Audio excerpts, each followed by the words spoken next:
I'm Sonali Shah, and hello and welcome to this iGlobal Diwali Fest 2020 panel. Is there Dharma in business really?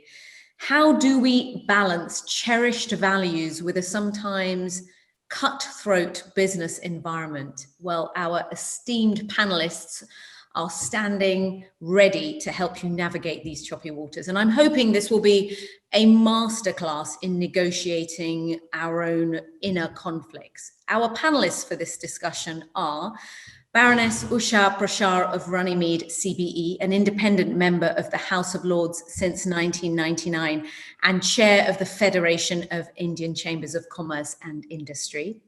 Alpesh Patel OBE, CEO of Pryfinian. Have I said that wrong?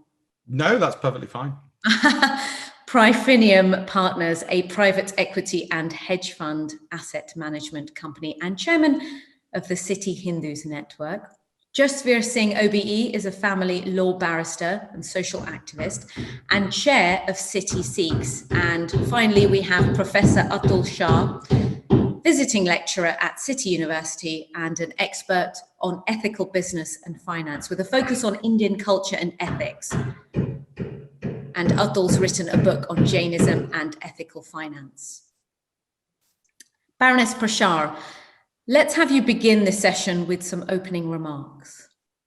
Thank you very much indeed, Sonali, and thank you for that introduction.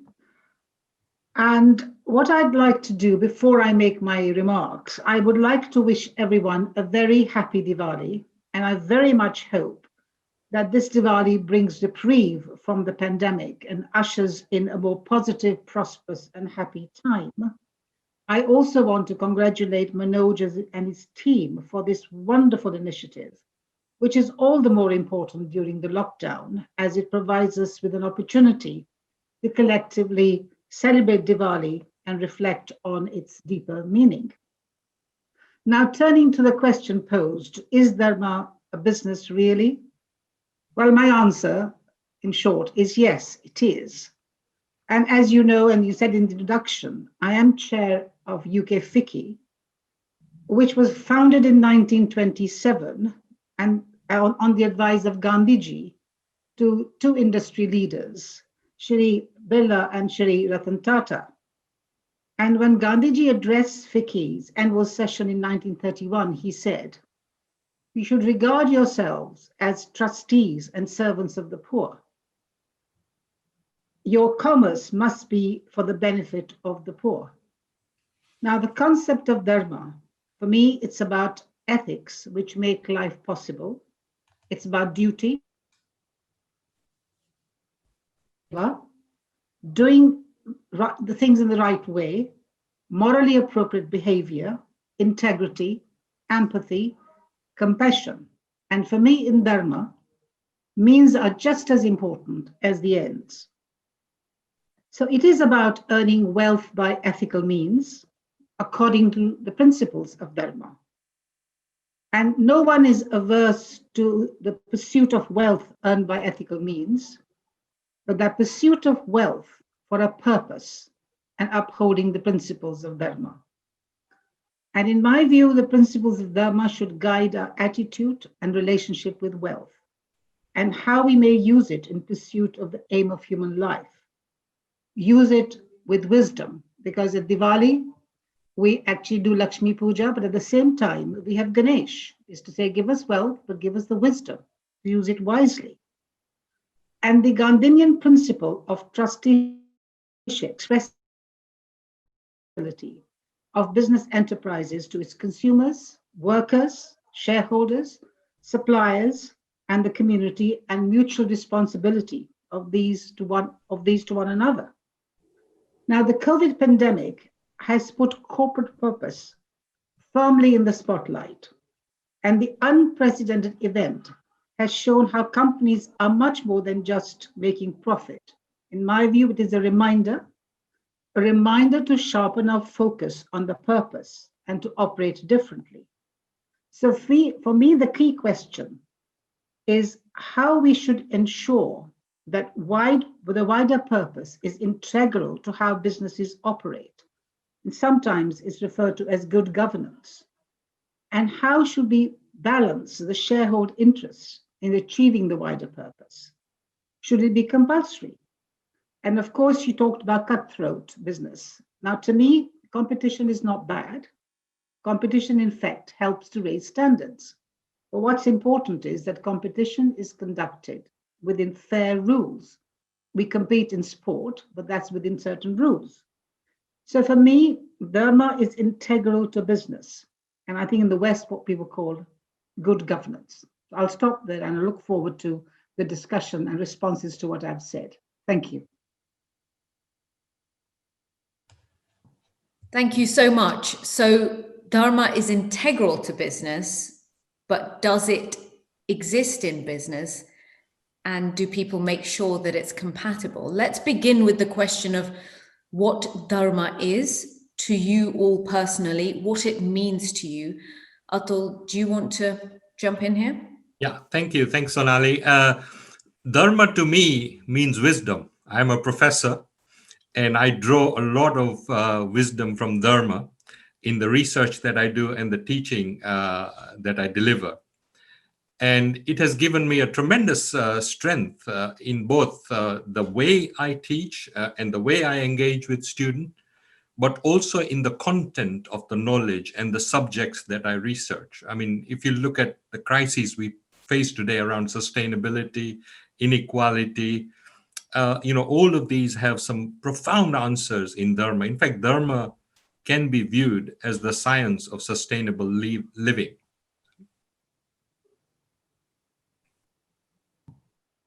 Alpesh, what is Dharma to you and how does it apply to your life?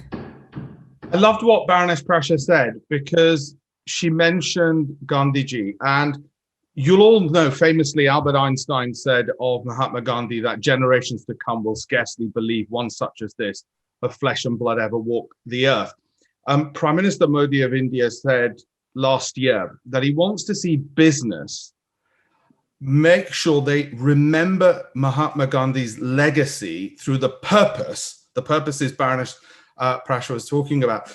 Make sure they remember his legacy by using a bigger purpose, using technology specifically. And he called it the Einstein Challenge. The Einstein Challenge, so we remember Mahatma Gandhi, who, like I said, Einstein thought we wouldn't. For me, if in business, through the technologies we use, we cannot solve some of the world's biggest problems, and it's what we do in our industry, whether it is social mobility, whether it is climate change, whether it is safety and security for people. There was an interesting statistic that I found before we started this, which is if there are 100 people in the world, 14 would be Hindu. But get this, that's exactly the same number that would be undernourished, that would have no safe water either. Now, our job in business is to make sure we have that bigger purpose. I won't go as far as what Goldman Sachs said and do God's work, but actually that's what it's supposed to translate into. You can do business without doing any of that. You'll just lead a fruitless, adharmic life and you won't be fulfilled. It'll be a wasted life. And I think that's what Dharma to me means through the vehicle of business. It allows me to leverage and do a lot more than just simply thinking, right, here's the bank account. Jasvir, does some of that ring true to you? What is Dharma to you? So for me, Dharma is it's a path of righteousness. It's a way of living, and it's a way of living in accordance with what one's faith or belief or religious identity is. For me as a Sikh, Dharma is much more than just a phrase, something to respect. It is effectively a way of life. And I think when we start looking at how we live our lives, not all of us, in fact, most of us, if not almost all of us, would say that we're striving to live a life which is in accordance with our Dharma, but we're failing. And it's that understanding that we are always failing to meet that high threshold and to ensure that we're then striving to work even harder to achieve that threshold. That's effectively what life is. That is what we are living through. We're living through, well, currently we're living through Kal Yuga. We're living through the age of darkness. And during this age of darkness, we have to ensure that our lives are as spiritually enriching and enriched as possible. But it is in the context of some dark forces which will always be there, which have been there for some time now. And that is the great challenge that we have in the present world. Through business, there are ways in which we can do that, which are about ethical business, through striving to ensure that there is certain levels of social responsibility that comes with the ethics of business itself. As long as we know what it is that is driving us, then we are able to ensure that we work within the realms of what it means to be living a dharmic life. What about when it conflicts with, for example, profit? What do Indian scriptures say about profit? I mean, I think if you look at the practice of Indian business all over the world, and remember, we are a global business community, one of the characteristics is majority of them are family owned, right? And when it's a family owned business, there is skin in the game. You know, they are responsible for the product and the service, the quality of the service. And they are also looking at intergenerational equity, you know, how to transfer the family business to the next generation. So there's a shared sense of ownership. There's an acknowledgement of interdependence. And Dharma plays a very important role in family business, whether we see it in the form of a ritual. Like in India, you've seen many businesses in the morning, the first thing the owner does before they open the shop is to pray to the god. And the gods are quite prominently displayed in the business. But sometimes it may not be that there is a ritual. But if you look at how the business is conducted, the character of the leaders and the managers, and the kind of reputational capital and relationship capital that businesses have built up over the years, Indian businesses all over the world shine out. They shine out. And I hear it from the customers. I hear it from the bankers. Satish Kanabar was a director of Barclays Bank for 40 years in this country. He came as a Ugandan Asian refugee.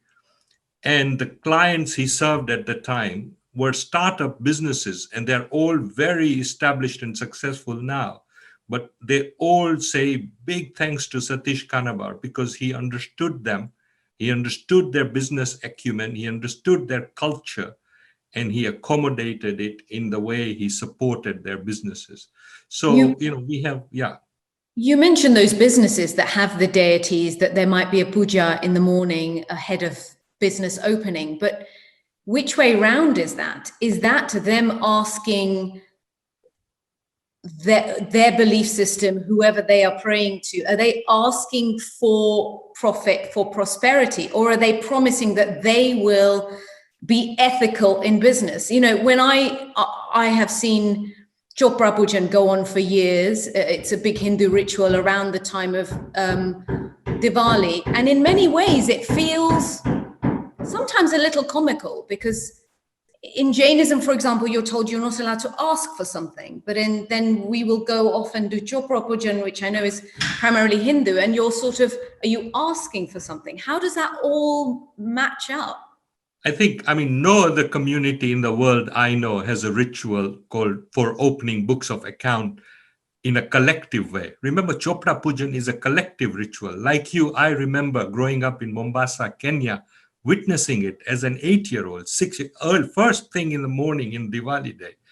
And to me, it's an outstanding ritual, because actually when we pray to Goddess Lakshmi, the prayer is not a selfish prayer. It's a prayer for upliftment and prosperity of the whole community. And, another definition of Dharma is interdependence, recognizing the interdependence of all life. Vasudhaiva Kutumbakam, the whole world is my family. The Sikhs are our family, the Hindus are our family, the Jains are our family, Christians, Muslims, the whole world. And that sense of recognition, and animals, plants, and this is the science for tomorrow, and this is why I'm so passionate about this whole research topic and transforming the education, business education all over the world, because we do have not just a theory, but a living track record of practicing these principles in our day-to-day life. Sonali, can I just come in here? We tend to focus on rituals. The important thing is to understand what lies behind these, what is the meaning of these rituals. Because as I said, it's the relationship to profit and wealth. Is what profit for? Because it's not acquisition of wealth for its own sake. It's not greed. It's basically what purpose you use that for. And I think it's a reminder of that. And I think Jasvir was right that it's a way of living and everybody aspires for that. Nobody's perfect. But I think the Hindu scriptures read properly, it's a way of living and it's a constant reminder. And some of these festivals that happen, whether Navratri, Diwali, it's to really sharpen our focus. And that's why I'm very keen that when we are talking to young people on business schools and such like, we basically go beyond the kind of the rituals which can be misunderstood and are sometimes performed without people understanding. And when I made reference to the puja to Lakshmi ji and Ganesh, was the combination of the two.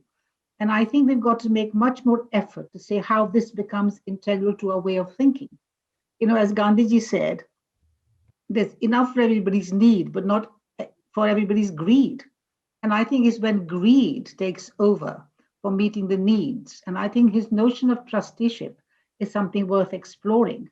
And I think what we're really saying is, let's lift our eyes a bit higher. And I think the COVID is a very good reminder, not just to Indians, but across the world. What is the purpose of business now? We have to take care of others. So I just think let's not focus on rituals. It's really what underlies those rituals and why some of these festivals are a reminder.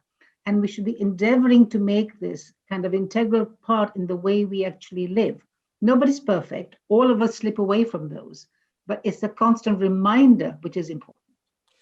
Can I come in on that, Sonali? I think central to Jainism is the concept of ahimsa, not causing harm to others. And to some extent, what you're saying, absolutely correct, that acquisition of wealth can be incredibly harmful. We only need to look at our climate for a start. But building on what the Baroness was saying, I met some of the world's leading business people for the last 20 years. And what I was surprised about, the ones which have survived over those 20 years were the ones who consistently told me it wasn't about the money. In fact, they told me if it was about the money, we would have failed. We would be short term. We might make a bit of money this year, maybe a bit next year. And don't forget, I come from an industry, the hedge fund industry, which is utterly pointless as an industry, but deals in billions and trillions. So these were people who understood money. The ones which survived were the ones who did it because of that detachment. And I was shocked and these weren't Hindus. They weren't from any dharmic faith.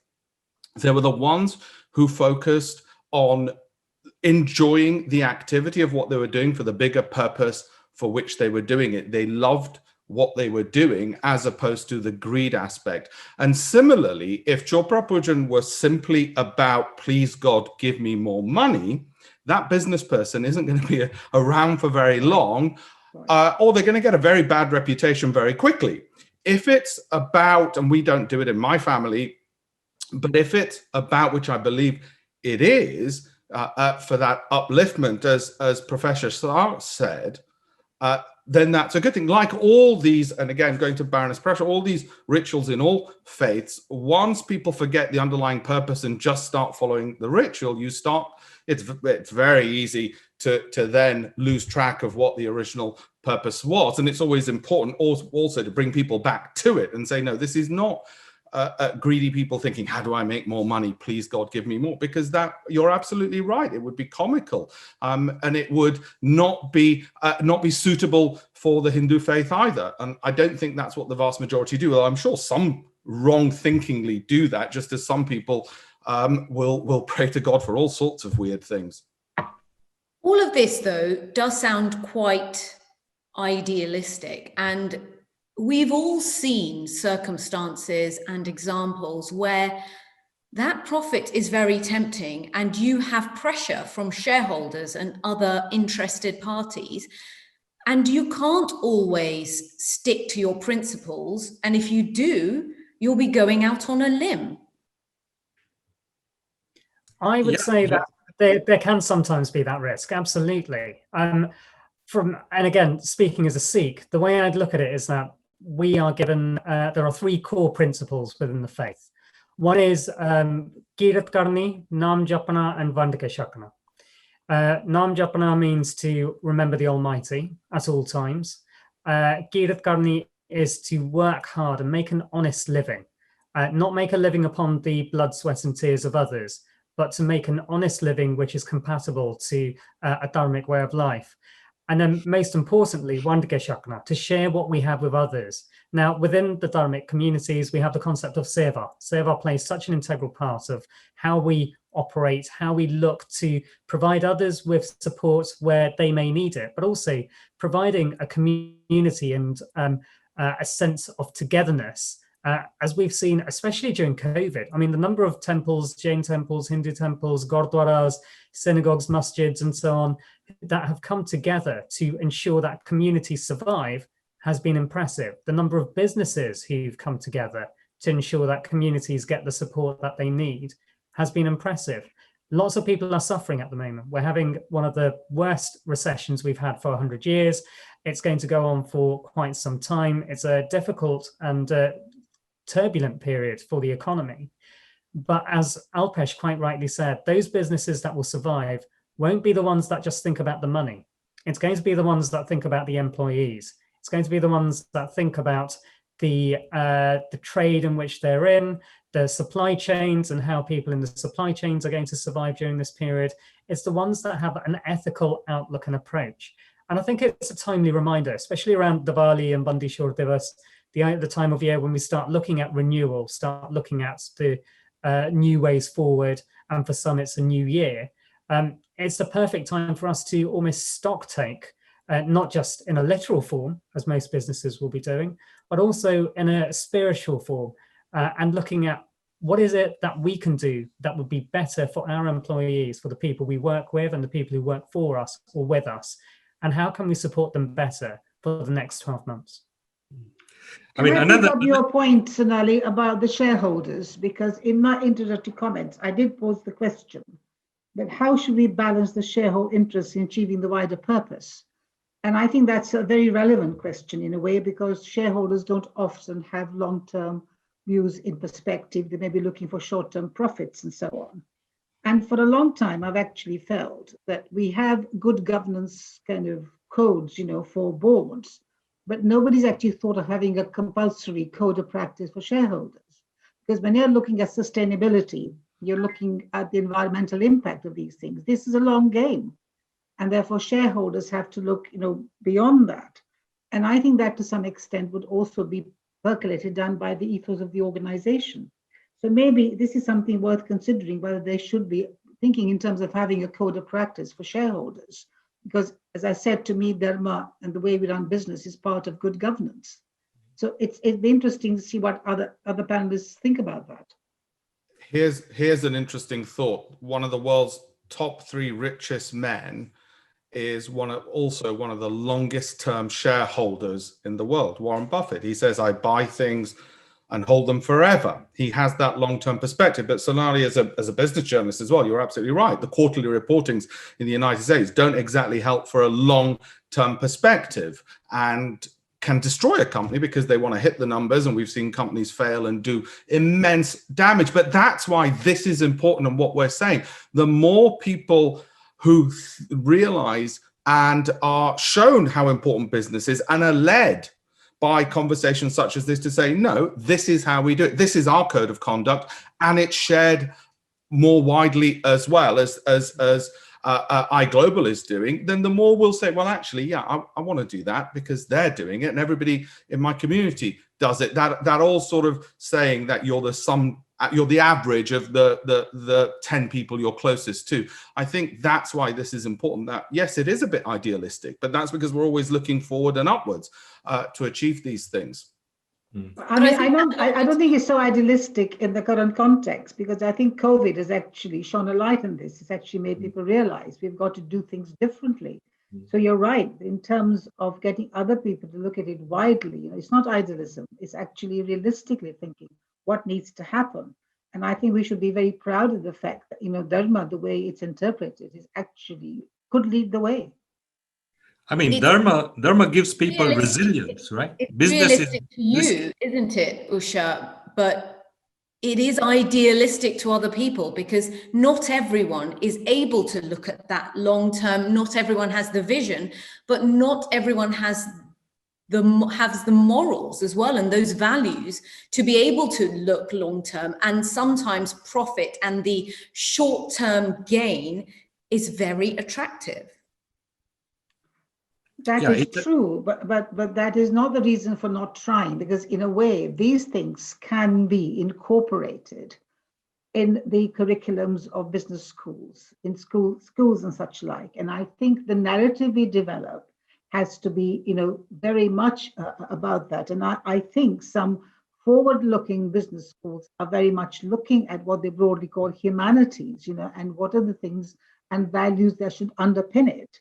And I think what Dharma is doing, if it's actually unpacked in the way we've been unpacking, gives you that kind of principle and guidance. And as I said, that it may appear realistic, but given the current context and the fact that we are pushing almost at kind of a door which is ajar, we can begin to now think of strategies. How do we make sure that this kind of thinking percolates? So it's not seen purely in terms of religion, because to me, it's not. Hinduism is a way of life. It's the moral code of living, and it's the way we communicate that's going to be. And they already teach it at Harvard Business School. I think about 20 years ago, they were teaching based on the Bhagavad Gita. And I'm sure they could equally take from the other Dharmic faiths as well. And this has come full circle, because it's millennia old ancient wisdom, just repackaged by Anthony Robbins or whoever else at the business schools. But wisdom tends to be eternal. And if we have to repackage it and remove the word Dharma and call it ESG or good governance, so be it. It's funny how modern management spends such a fortune trying to discover what's already been there for centuries and has worked. Atul, I know you wanted to jump in. Yeah, I see Dharma also visible at the time of death. In London, for example, when somebody dies, so many people come to the memorial service that same evening to share the pain with the family. And in that group of people, I see prominent businessmen, stopping everything and coming to show their respects and to share the grief with the family. And there, CEOs mix with ordinary people, with disabled people, with women, with children, all of that. So that kind of, an acceptance of death and a sharing of community grief. Businessmen rarely in the world see top CEOs of large corporations. Alpesh, many of them, I'm sure. They don't mingle with ordinary people. That's one of the biggest problems, that they actually should be very humble. And their whole, like Jasvir says, it's a kind of servant type of leadership that Dharma actually creates amongst our leaders. And that really helps us to succeed in the long term, helps us not to be greedy, helps us to be trustees, and help us to share in pain as well as gain, not run away from pain. I'd like to put you all a little bit on the spot, so my apologies if that's a little bit uncomfortable, but I'll give you an example of something I saw recently. I was filming in Scotland and I visited a dairy farm, which is doing something that is being done by other farms, but this is on a very large scale, where instead of taking the calves away from the cows within 28 to 48 hours, which is usual practice in the dairy industry, they have made the decision that they would like to keep the calves with the mum for 3 months or so, 3 to 4 months, which is of course very expensive. And therefore you don't produce as much milk, and they don't produce enough milk for distribution, but they make cheese, and they've decided to make ice cream instead. But that came from the wife of the farmer, who had come from a different industry, coming in and disrupting this business. And dairy farmers in the area haven't liked it, because it is challenging the way that they have done things for years. And the reason she's done it, she's not a mother herself, but she said whenever we had open days where kids and mothers would come into the farm and ask about where the calves have gone, she found it difficult to explain that they had to be pulled away from their mum within 28 to 48 hours. So she said, is there a different way of doing this? And so, apologies for the long story, but my question to you is, do you have an example from your own business life where you have perhaps had to forego your ideals because you're in a context where you've had to go for profit, or you've had to grow that business and you've had to push through, or where you've actively said, actually, we are going to do it this way, which aligns with my principles, but it's not going to make everyone else happy? Can I come in on that? Just 2 quick points on that. So Sonali, I was on the BBC and doing a paper review where before COVID, where I looked into the camera and it was a story about China and treatment of animals and what they eat. And I said, for God's sake, stop consuming so many animals. You're destroying the world. The volume of vitriol I got back from, actually, funnily enough, farmers, not in China, but actually in the West, was greater than I got when I was against Scotland leaving the Union, was greater than whenever I've criticized ISIS, was greater than any other social issue. So, so I'm always a bit tentative and apprehensive about criticizing farmers, but I think you've summed it up when it comes to those practices. Just look into the eyes of the animal itself, and I'm glad it was children, you know, because they have an innocence about them. In my own business, when you said, you know, profit, every single marketing campaign, we have a choice. We could say to people, hey, guess what? Buy our product, you'll get rich quick, or we could tell them the truth.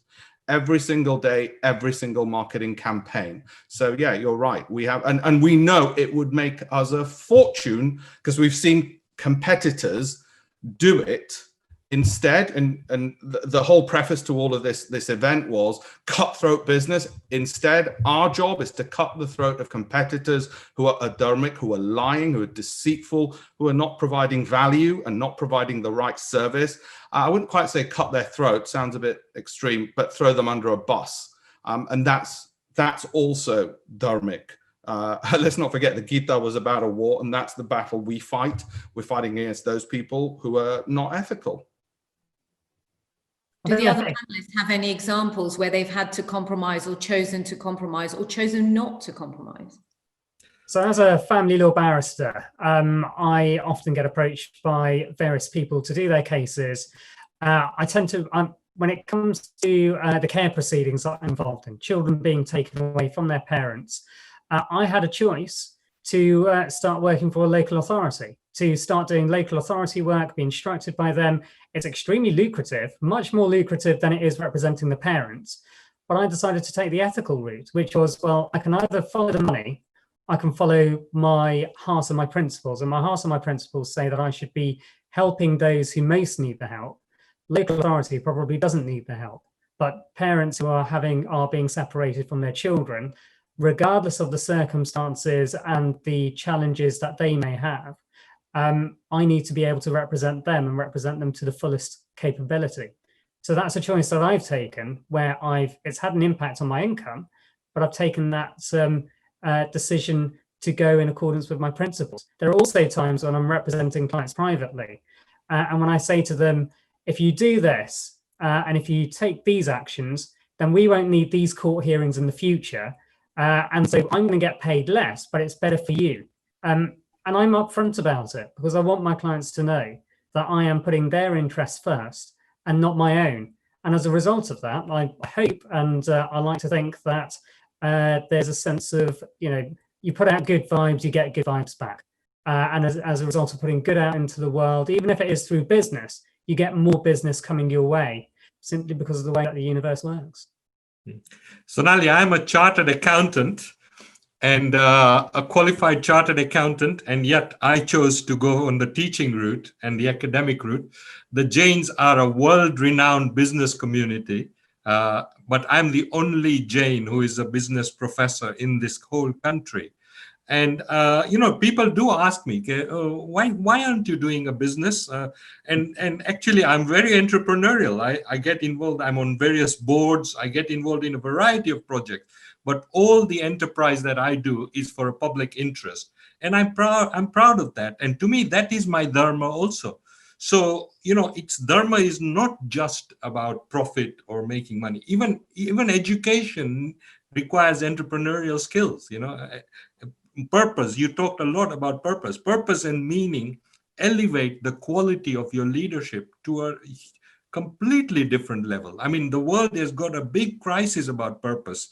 There was a big conference organized by the British academies saying corporations need purpose, chaired by a professor from Oxford University. And I was just thinking quietly, there was no reference to dharma at all in the entire conference. And yet, we know people, and you've heard it today, people coming from a dharmic culture start their business with purpose. Even before they think of the product or service, purpose is at the heart of it. Thank you. What do you say to Sonali, do you want me to come in as well? Yes, Right. please, if Well, you do. as you know, that I am not a businesswoman either, but most of my career has been in various jobs where have had to uphold values, but both in personal life and my professional life. If I'm ever faced with a dilemma, what do I go back to is my set of values. How would that stack up? And that has been my guidance. And I think that's extremely important because in a way, that's the way you conduct your life. And of course, whether as a civil service commissioner or as a chair of Judicial Appointments Commission, where you have to do things on merit, you have to appoint people and so on. Now, upholding standards and getting other people to do so doesn't necessarily make you very popular. As Alpesh said, he got a lot of, hate mail almost in suggesting something. It requires courage. It requires resilience. But nevertheless, I think it's important that you conduct your life because in the longer term, I can tell you it leads for a happier life because in a way, ultimately, what you have to live with is your own conscience. And I think when you challenge things, of course, any change comes with disruption. And the example you gave, the wife who came and wanted a different practice was actually causing disruption, will not make her very popular. But nevertheless, I think if we want to aspire for a better life, a life which is based on certain principles, whether you call it dharma or whatever your values, I think it does require courage and you have to sometimes put up with unpopularity. It does require courage, but also it requires willpower. Many people have the intention. For example, they may say, I don't want to invest in any businesses that serve alcohol, or I am now going to try and become vegan, and yet actually they're sitting on leather sofas or whatever it might be. And that's okay because everyone has their degrees of compromise and their degrees of how they want to do things. But what advice can you give to people that in a business context are struggling to maintain the values that they think they've grown up with? I mean, I think that, the way you talk about values, it's as if they are like a code of conduct or a set of rules. Values are about character and upbringing. And in a sense, no one is perfect. We are constantly making compromises, right? But I mean, you look at the Eastern Temple is just celebrating 25 years, right? It was built by Ugandan Asian refugees who came here penniless in 1972. How could you go from there to a 20 million pound temple in 1995 unless you have dharma? You have that spirit, you have that kind of energy and dynamism and dedication to taking your culture forward, to focusing on preserving your culture and values. These were all businesses who supported that building of that temple. There are gurudwaras all over the country, 350, I hear, maybe more. These are all funded by businesses. So I think that in a way, the spirit of dharma is very much alive, in this country, and is actually giving us the strength, the interdependence, the community capital, which never goes onto the balance sheet, but is a huge part of business success. I'd add to that in sort of a very practical term. And what you're talking about, Sonali, is temptation. And, there's large chunks of the Bible which deal with the temptation of Christ, and that seduction to evil. Jasvir, I'm sure they still have at the bar the ethics committee, who, if we had a problem as barristers, we could call up and say, look, what do I do? And I think in business, it's really important to have those mentors, those people you can call up and say, look, I've got an ethical problem here. And hopefully the BBC won't discover it and it won't be plastered everywhere. But what should I do? You know, and I've got my back to the wall. I really need the money, or whatever else it is. And I think that's where it's really helpful to have that community of mentors, of advisors. And that's what Professor Shah was talking about, because it was dharmic, because it was a community. They relied on each other. It wasn't just one individual, and we're able to support and uplift each other. I think that's critical to business success as well. People you can go to for ethical advice, not just business advice, but ethical advice. But I think the other point to mention here is that, of course, there is temptation. Nobody's perfect. And the point really is that if you have a sort of a code of behavior, you've got to be obviously consciously making decisions. You know, you've got to be conscious. And even if you make a decision which is a compromise, you've got to be aware that you're actually compromising and why you're actually doing it. But you're right, you need support and so on. And you need places where you can actually go and discuss with people that I think dilemmas that are posed for you. But I think it's not something that everybody's acting perfectly all the time. All of us deviate from some of the values that we actually live by. But the point really is, it's a constant reminder. It's a kind of your anchor to which you hang on to conduct your life. We are all here celebrating Diwali, and you've all touched upon that sense of renewal and perhaps assessing, looking back a little bit and looking at how we want to conduct ourselves professionally going forward. Diwali cards often have the word prosperity in it.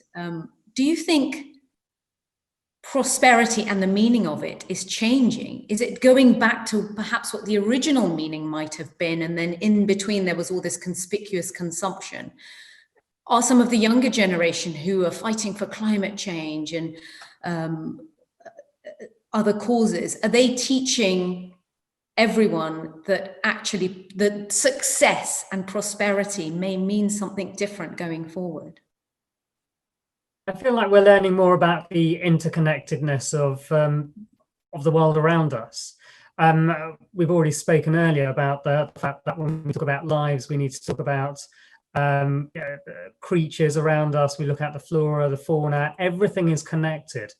It's the idea of 8.4 million lives, which I understand is a concept, certainly within the Sikh faith, of the number of lives that people live until they get to the human life. And it's a general dharmic idea as well. And the more we look at how the world is, well, the smaller the world gets, the more we realize that something which happens, unfortunately, in a city in China can soon have an impact all around the world. Very quickly, within the blink of an eye. We are connected. The more we understand it, the more we are in a position to be able to change things. And I think 2020 as a whole has been a pivotal year for many reasons. Yes, we've had the pandemic, but we've also had Black Lives Matter. We've also seen the rise of climate change activists, certainly last year and continuing this year. This year, we haven't been able to have COP26. But the idea is that hopefully in Glasgow next year, we can continue to have those discussions about climate change and what we need to be doing as a world to ensure that we're not just looking after this for ourselves for the present time. We're not just using all the resources we can to feed our current existence, but we keep it going for generations to come so that our grandchildren's grandchildren will have a world that they can live in and survive in. So yes, it's been a tough year. But this year is also a year, I would say, of hope. And that's what I think at Diwali, at this time of year, that's what I'm going to be looking to, that sense of hope for the future. And let's see what happens over the next 12 months. You asked about the word prosperity. Is it, I mean, yes, for me, prosperity has had a much wider meaning. You know, for a prosperous future, it means we want better environment.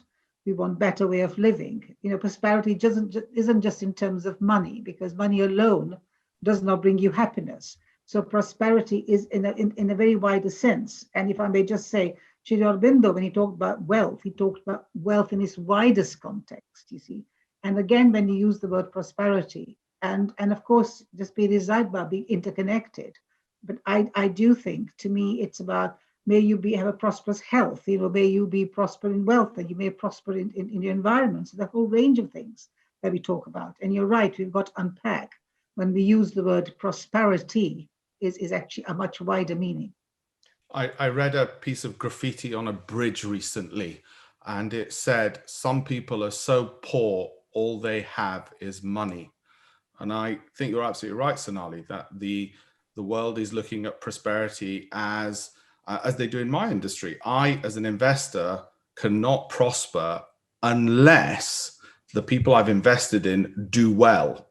By definition, if they do not do well and do not get value, I do not prosper. It is that simple. The maths is that simple. And so prosperity isn't that zero-sum game. And we're learning it the very, very hard way with what we're seeing now happening in the world. It isn't zero-sum.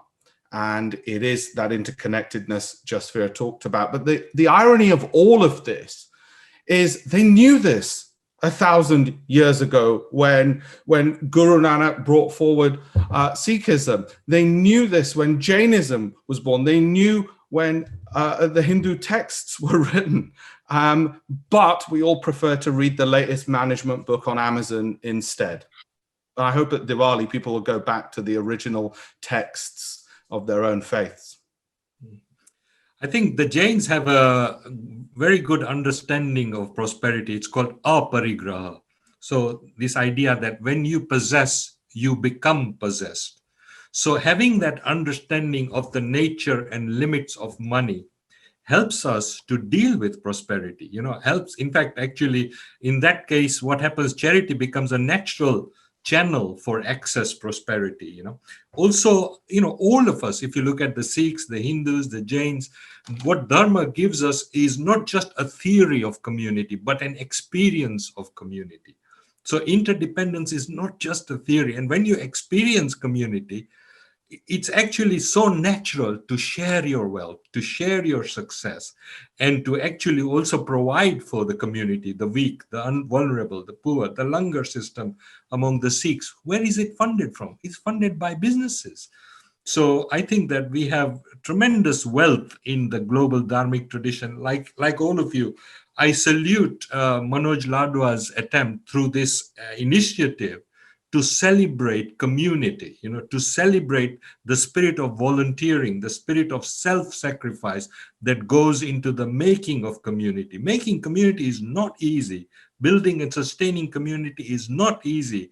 It can be painful, can be political, but it is the larger. It is so important. And we have no boundary between family and community in our culture. Everything moves from one to the other seamlessly. I must say thank you so much to all of you. I'm afraid we've run out of time and I have so many more questions, but that's always the way. But it's just been so enlightening for me personally, and I hope for the audience too. I'm sure it has been.